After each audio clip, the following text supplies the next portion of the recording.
Okay, so let us proceed to the basic indicators of development. So we have three based on the book of the Darwin Smith. We have three indicators of development.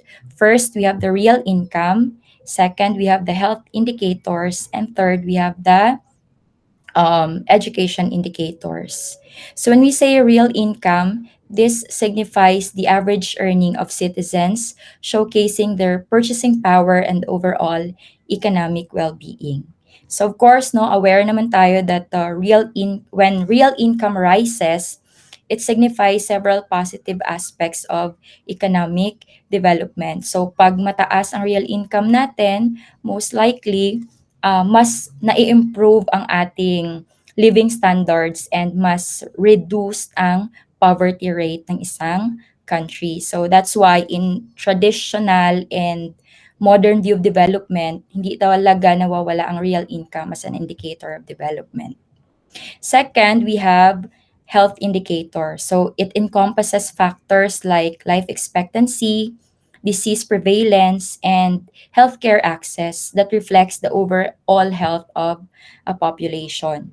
So when a nation is healthy, of course, it implies economic productivity, human capital development, reduce healthcare cost kasi siyempre mas konti ang allocation sa mga healthcare facilities or mga costs because of diseases ng mga citizens. So mas nalilesen ang healthcare cost and mas tumataas ang quality of life.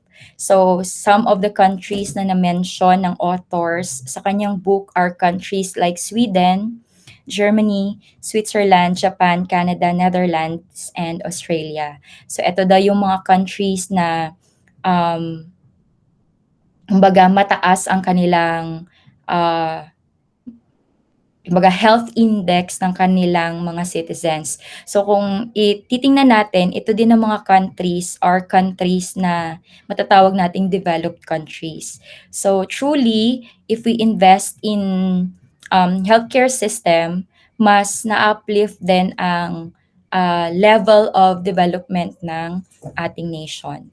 And third, of course, we have education indicators. So this involves literacy rates, school enrollment, and educational attainment. So this mirrors a nation's investment in human capital. So alam naman natin na education is very important as it empowers uh, the people of the nation, it boosts economies, and it brings communities together and encourages sustainable practice. It also forms the basis for prosperous and inclusive societies. So some of the advantage of a high literacy rate among nations are innovation and technological advancement, citizen empowerment, and sustainable development. So it's very important now that a nation is investing in quality education because ang effect niya are of course competent and technologically advanced citizens. So makikita talaga natin yan sa mga countries like China and Japan. So yung income nila siguro, I think will not be of great use kung yung kanilang mga citizens are not efficient or are not knowledgeable enough kung paano gamitin ang income nila in driving development sa bansa nila. Okay. So holistic measures of living levels and capabilities. So we have here the traditional human development index. So this was formulated in 1990s. So yung traditional human development index, this considers life expectancy, education, and per capita income as indicators. Then this reflects overall human being. Examples, we have the Norway, Sweden. They are known for strong education and healthcare system. However, the new development index includes additional factors like gender equality, environmental sustainability, and income inequality. This also provides a more nuanced view of development. So examples of these countries, we have Iceland and Finland who prioritizes gender equality and environmental conservation. So the new Human Development Index, or the HDI, incorporates supplementary dimensions such as gender equality, environmental sustainability, and income inequality. So gaya nga ng sinabi ko kanina, everything, change is inevitable and everything around us is evolving. So even our ideology of human development nag-evolve din. So in the modern times, we include gender equality, environmental sustainability, and income inequality as um, indices of human development.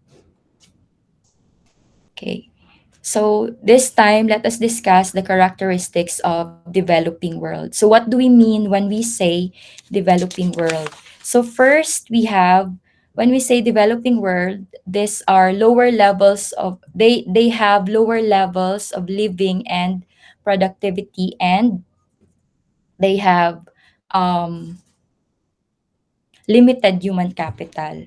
So many developing nations face challenges in providing adequate living standards for their citizens. So they have limited access to education and healthcare, and hampers the development of human capital, leading to lower productivity and economic growth. Second, we have higher levels of inequality, absolute poverty, and population growth. So kung titingnan natin yung mga countries na na-present ni Mama Richelle kanina, so these are countries na nakaka-experience ng absolute poverty, no? Developing world, so absolute poverty, and mataas ang kanilang population growth. So na-explain na rin yan kanina ni Mama Richelle, no? So for example, kung i-compare natin sa mga first world countries like China, so meron silang strong enforcement before ng population control, because they believe na pag mataas ang population growth, mas slow ang development ng isang country. Next, greater social fractionalization and rapid rural to urban migration. So, social divisions and fractionalization can hinder cohesive societal development. Rapid migration also from rural to urban areas, driven by economic opportunities, strains urban manufactures and poses challenges in integrating newcomers into the urban fabric. Next, we have industrialization disparities, adverse geography, and underdeveloped markets. So, may mga countries tayo which are situated in areas where conflict are kumbaga mas madalas na may conflict. So, etong geographical location nila are reasons kung bakit somehow nahihinder ang kanilang development. So industrialization disparities. May mga countries tayo which are very capable of having the so-called industrialization because may mga um, or sabihin na nating mayaman sila sa mga resources. And of course, may mga countries din tayo na may limited resources. So, kumbaga hindi talaga sila maka buwelo sa tinatawag na industrialization. Next, lingering colonial impacts and equal international relations. So as what Doc Perez discussed before in the previous sessions natin, um, colonialization impacts the development of a country. So kung titingnan natin, may mga countries tayo before na colonial ng ibang countries na nag-remain as developing countries until now. So siguro isa dyan, of course, is the Philippines. So very reliant tayo sa ibang countries, no? And ilang countries ang nag-colonize sa atin before. So even until now, reliant tayo sa mga countries na yon. Okay, so this table presents the difference between developed countries, or the low-income countries, and the developed countries. So in terms of physical and human resource endowments, the LICs, or the low-income countries, have limited natural resources and limited skilled workforce. Compared to developed countries, Sila naman abundant ang kanilang resources, mas advanced ang kanilang technology at mas marami silang skilled labors. In terms of per capita income and GDP levels, the low-income countries have significantly lower GDP levels than the developing countries. So of course, advance ang economy ng ating mga developed countries. In terms of climatic variation, low-income countries have adverse weather impacting agricultural and resources. And the developed countries naman have stable climate supporting diverse economic activities. Then in terms of population size and distribution growth, ang mga LIs natin, mataas ang population growth nila and even ang distribution ng population nila, and they are influenced by history. So the developed countries naman in terms of population size, stable or declining ang growth ng kanilang population. And then balance ang kanilang urban and rural dynamics unlike doon sa ating LICs. In terms of historical role of international migration, the LIs are shaped demographics are shaped or their demographics are shaped through historical migration patterns.